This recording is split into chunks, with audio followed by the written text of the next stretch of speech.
Welcome to the Whole Life Healing Podcast with Dr. Alexander Lloyd, best-selling author and founder of the revolutionary Healing Codes technique.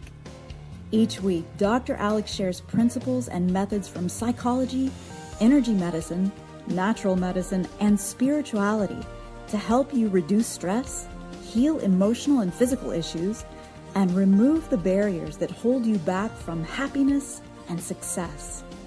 Join us as we learn to live our happiest, healthiest, and most successful lives. Here's Dr. Alex.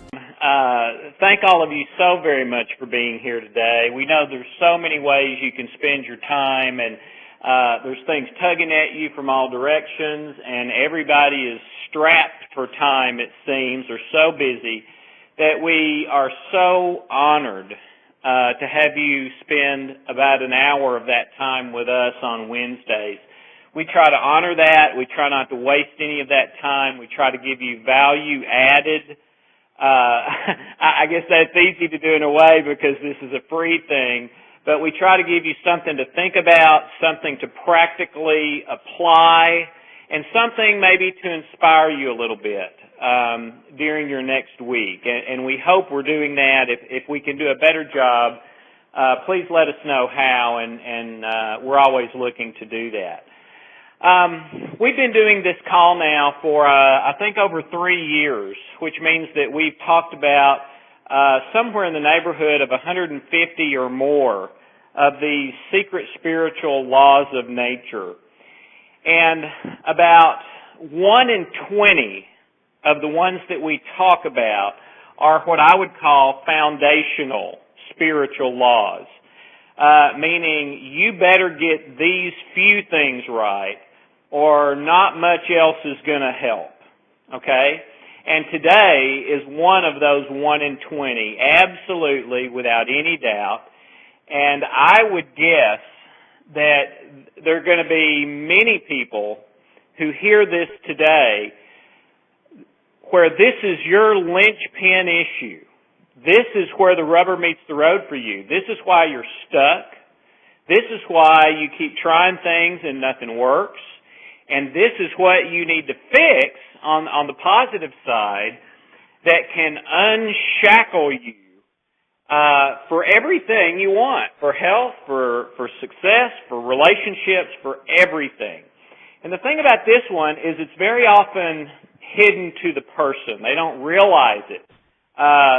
They would vow and declare that that's not a problem for them. All right? So please, if there's any way that you can stay on the whole time and get your pencil out over the next 20 minutes or so, I think I'm going to share some aspects of this that maybe you haven't heard before that can really help you unravel this problem in your life, which can change everything in your life, okay? I have so many people come to me who say, I've tried everything and I still have my problem. And I'm just so frustrated. I'm hopeless. I'm helpless. I've gotten skeptical. I've gotten, almost to the place where I'm apathetic and don't even want to try anymore, okay? Because I hear all these wonderful stories, but they don't happen to me. And I don't doubt that they happen to other people, but what's wrong with me? How come I can't get these breakthroughs, okay? Well, what we're going to talk about today, I think, is the reason for that, with the biggest reason I know for that, with the most people. In other words, this is the most likely culprit if your life is something like that, okay? Most of you have heard me lecture that I'd been lecturing for years, that I had never seen a serious health issue where there was not an unforgiveness problem. Then I met Dr. Ben in 2003, who was the director of a cancer clinic and basically a cancer specialist. And Dr. Ben had been lecturing for years because I heard him that he'd never seen a cancer where there was not an unforgiveness issue somewhere down at the root. And so, that sounds like it's good news because it tells you where a problem might be. But the thing I've run into so much is that people will hear that and they'll know that they maybe have an unforgiveness thing, and so they'll pray or they'll try to forgive, or they'll try to forgive, because they don't want that to haunt them the rest of their life. They don't want that to give them a health problem or whatever it is. But here's the rub. So many people I've found are not able to successfully forgive. Okay? And you have to really forgive in order for that to be released in you as a problem, and in order for that blockage that you have in your life to melt away. All right? And here's where I think a lot of people get tripped up. There's two things that go together, and most people only are aware of one, only work on one, and only put one into action. All right? Everybody knows about forgiveness, and that's what I've just been talking about. But the other companion issue, and these two always go together, 100% of the time, they go together. All right? And this is it. 100% total acceptance of that person. 100% total unconditional acceptance of that person. And over the years, I've had so many people that I've worked with on forgiveness issues, and they'll say, "Oh, I've forgiven. I've forgiven that other person. I've forgiven God." Maybe they felt like they had an unforgiveness issue with God. "I've forgiven myself for this mess up that I did that was just terrible and had repercussions in my life."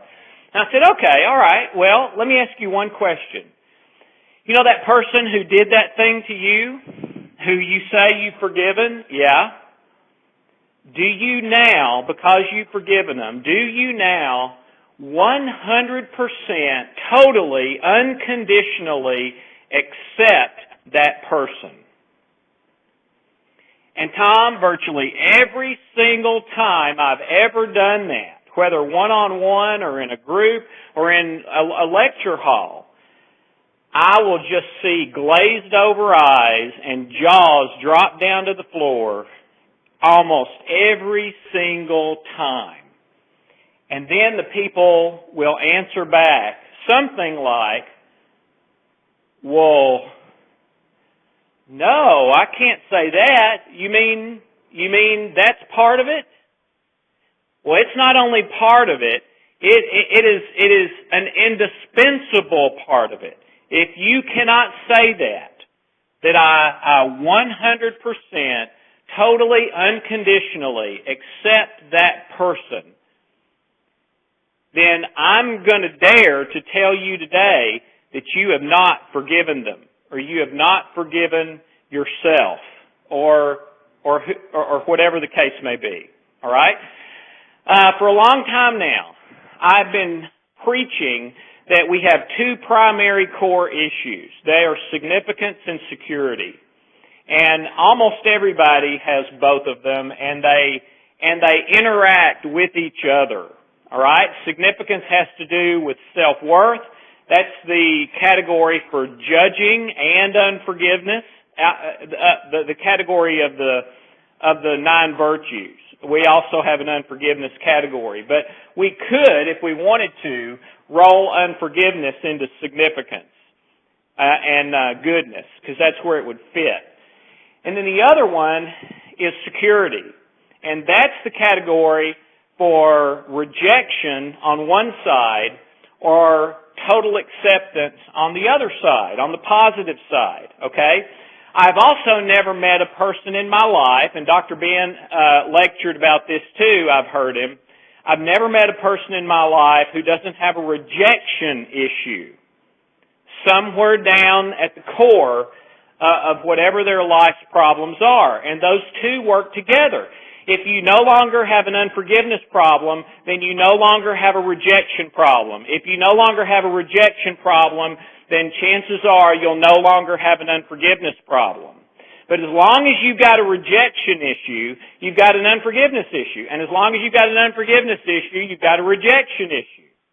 And man, if we could somehow, Tom, figure out a way to wipe this one thing off the planet, rejection and unforgiveness, I'll step out on a limb and say we wouldn't have to do a whole lot else.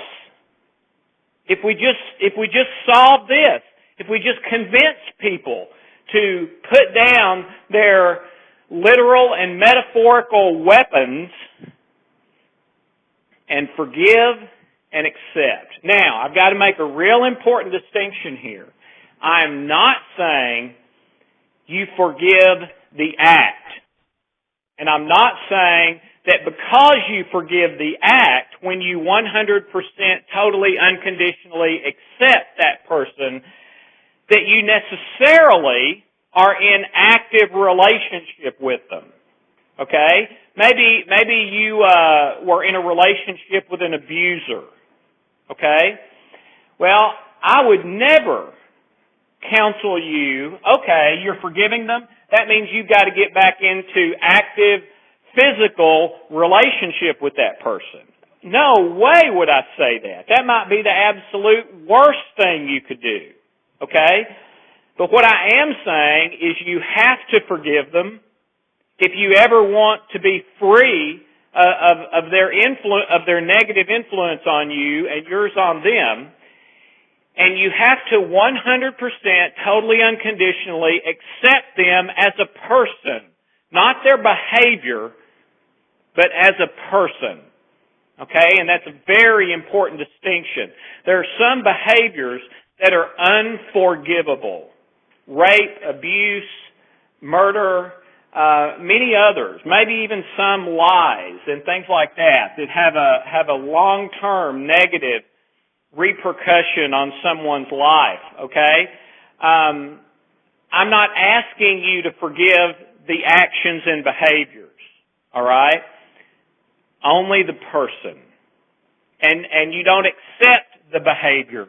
You accept the person. Now, that does not necessarily mean that just because you accept them, that you put them back into the same role. Maybe you're a business owner and you have an employee that steals a lot of money from you. Well, you've got to forgive them and you have to accept them unconditionally as a person, but it might be the worst thing you could do to put them, say, oh, I forgive you, so I'll put you right back in charge of the money. Not only would that possibly be very unwise, but it may be the worst thing you could do for them. They don't need that temptation. Maybe they have almost sort of an addiction to money, and it would be detrimental to them to put them in that situation. So I'm not saying that at all. But you can accept and forgive the person without accepting and forgiving the behavior. All right? And that's another mistake that people make, is they think they have to do both of those, and you don't. Absolutely. All right? If you do one of these without the other, if you say, I've forgiven, but not accepted, or accepted, you say, but not forgiven, you're wrong. If you say you've done one, but not the other, what I'm telling you today is you haven't done either one. Now, you may be trying to, but there's a big difference in trying to and actually doing. And in my experience, most of the time when people say, I'm trying to forgive, but I can't, it's because they're not accepting the person, or vice versa. Okay? Or a lot of times when people say, oh, I've forgiven them long ago, but they don't feel it. It hasn't shifted anything. It doesn't make any difference in their life. Whenever they think of that person, they're still furious and angry, etc. It's because they haven't accepted them as a person. Okay? Now, when you actually do this with others, yourself, and issues related to God, it is absolutely the most transformational thing I've ever seen, and I think you can ever do in your life. So if you feel stuck in some way in your life today, what I'm going to suggest you do this week as homework is get out a sheet of paper, go sit under a tree, and say, okay, all right, I'm so-and-so years old. For me, I'm 52 years old. Enough. It's long enough. I'm ready to get on with my life, and I no longer want to be held back by these things that are blocking me from the life I want. So I'm going to take a hard look. Who in my life do I not totally, unconditionally, 100% accept as a person? The way they are. Absolutely the way they, not their behavior, but them as a person the way they are. Who do I have unforgiveness issues with? And I would always look for anger in relation to these two issues. Almost always it will manifest as anger. Okay? And then get to work with prayer, with the codes, and with making some things right if you need to. The codes can't make it right for you. If you need to pick up the phone, pick up the phone. If you need to write a letter, write a letter. All right? It may end up being one of the best things you've ever done in your life, even though it's hard. Because you will never be free until you free yourself of these issues. Okay? The most famous prayer in the world is called the Lord's Prayer. In the Lord's Prayer, there's only one thing that Jesus mentions twice, and it's forgiveness. Okay? You have to forgive, and by the way, if you don't forgive, you will not be forgiven. Okay? Well, along with that is loving and accepting that person, not their behavior, but the person. And you leave the behavior up to God, all right? Or the authorities, or whoever. Many say that they forgive, but don't accept, all right? That's usually what trips people up. You have to accept. One of the ways to tell if you've truly accepted and forgiven outside of the anger is most people who don't forgive and don't accept keep count. Okay? They keep count of the wrongs. They keep count of the slights. They keep count of the ways that of the behaviors that have been done against them, even if it's by themselves. Okay? And at the drop of a hat, usually in anger, frustration, irritation, whatever, they pull out that list, even if it's only in their own mind. All right? If you're keeping count, you've not forgiven or accepted one of those or both. Okay?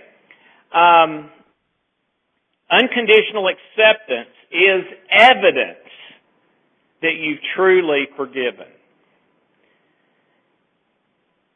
You don't feel better because of rejecting someone, although we do it unconsciously thinking that we'll feel better, that somehow that will help to even the count, that'll help get back at them a little bit. Or if I don't forgive them, then they're more likely to do it again. I've found just the opposite. The more you keep track and count, the more likely they are to do it again. When you forgive, they're much less likely to do it again. Judging is for the purpose of unforgiveness and rejection. And let me tell you today, you do not have that right. If you want to judge me, then I get to judge you. And I guarantee you, I can find some stuff in you that you don't want anybody else to know. Now, you may say, but my stuff's not as bad as your stuff. Well, you know what? That game is baloney. All right? Because it's all about the issues of the heart anyway. The actions are just a manifestation of that. Okay? So you don't have the right to judge, and if you do, then you're pointing that gun at your own head as well, and you do not want to do that. I promise you. The problem is never the event. It is always the interpretation of the event. Okay? Now, I'm not saying the event is not a problem. It often is. If you've been abused or raped or harmed in some way that was terrible, then yes, that is a problem, but it's not the problem because the event can be forgiven. Okay? The person can be forgiven. All right? Not forgiving over 10 years, 20 years, 30 years, that's what becomes the tragedy. And that's because of the interpretation of the event. Because I was abused, then I'll never be safe. Or I'm bad. Or I'm flawed. Or I've got to get even. Or I've got to hurt other people before they hurt me. All right? So, if you are not forgiving, it's because you have a wrong interpretation. The problem's not the things that happen to you. It's your interpretation of those things that happen to you. And I guarantee you have a lie in your interpretation. Because if your interpretations are all correct, the results of that will be love, joy, and peace. So if you're experiencing something other than that, you have a lie in your interpretations of the events of your life involving unforgiveness and rejection. If you're stuck, the things that could be blocking you are, and you might want to write these down because you might want to check all of these. Conscious conflict, where you're living something that you don't believe you should be living. Number 2, self-sabotage, where your programming says something other than what you consciously are trying to get through your willpower. I want to be successful in business, but your programming says you're a failure. All right? Well, guess what? You're going to be a failure until that programming's changed. That's what we've been about from the start of the healing codes. Number 3, you're putting in new stress about as fast as you're taking it out. Okay, a lot of people do that. They do the healing codes, but then they have horrible, negative, conscious self-talk. Now, some people can't control that, and I'm not putting them in that category, but most of us can to some extent. We can choose to think positive things, read positive things, listen to positive music, put ourselves around good people, okay? If you have the ability to do that, you need to do that, all right? But the biggest one of all is unforgiveness and rejection. So, I can't encourage you enough this week to overlay that blueprint onto your life and say, okay, if something's not working in my life, do I have unforgiveness and rejection somewhere toward myself, others, or God? And evidence of forgiveness is 100% total, unconditional acceptance of the person who wronged me, even if that's me.